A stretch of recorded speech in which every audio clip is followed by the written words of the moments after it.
তরুণদের নেতৃত্বে ভয়হীন সমাজ গড়ার প্রত্যাশা প্রধান উপদেষ্টার, বললেন নির্বাচনের মাধ্যমে ক্ষমতা যাবে জনগণের হাতে।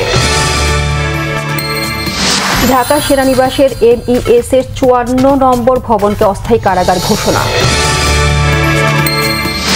গুমের মামলায় 15 সেনা কর্মকর্তাকে কোন কারাগারে রাখা হবে তা নির্ধারণ হবে তাদের গ্রেফতার দেখিয়ে ট্রাইব্যুনালে হাজির করার পর। কেউ কেউ ৭১-এর পরিচয়কে ভুলিয়ে দিয়ে নতুন চিন্তাভাবনা ছড়িয়ে দেওয়ার চেষ্টা করছেন বলেছেন বিএনপি মহাসচিব মির্জা ফখরুল ইসলাম আলমগীর। জুলাই সনদ বাস্তবায়নে জামায়াত নভেম্বরে হ্যাঁ এবং না এর মাধ্যমে গণভোট চায়, জানিয়েছেন দলটি নায়েবে আমির ডাক্তার আব্দুল্লাহ মোহাম্মদ তাহের। জুলাই সনদের আইনগত ভিত্তি ছাড়া সরকার নির্বাচনের দিকে যাবে না বলে আশা করছেন এনসিপির উত্তরাঞ্চলের মুখ্য সংগঠক সার্জিস আলম। নির্বাচনে গুরুত্বপূর্ণ হয়ে উঠবে জেনজি প্রজন্ম ও নারী ভোটারদের সিদ্ধান্ত।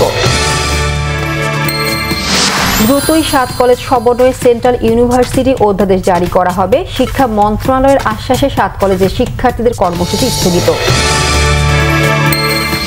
জেনজির বিক্ষোভে দেশ ছেড়ে পালিয়েছেন মাদাগাস্কারের প্রেসিডেন্ট আন্দ্রে রাজুয়েলিনা। নারী বিশ্বকাপ ক্রিকেটে 233 রানের টার্গেট দিয়েও শেষ রক্ষা হলো না বাংলাদেশের।